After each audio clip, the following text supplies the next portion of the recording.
বন্ধুরা পরিমাণ মতন জল, লবণ, কাঁচা লঙ্কা দিয়ে এই যে আলু সেদ্ধ দিয়ে টানা ভাতটা আমার হয়ে গেছে।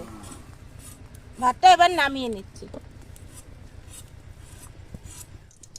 পটলে আমি লবণ দিয়ে দিচ্ছি পরিমাণ মতো।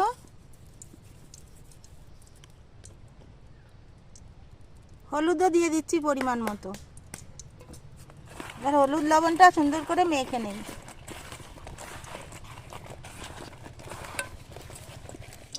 তেলটা সুন্দর গরম হয়ে গেছে, আমি এবার পটল দিয়ে দিচ্ছি। কথা বলে নাও সেটা।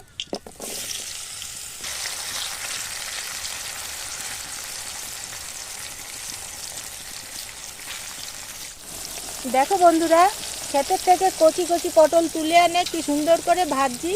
পটল ভাজাটা প্রায় হয়ে গেছে। বন্ধুরা, ক্ষেতের থেকে তুলে আনা কচি কচি পটল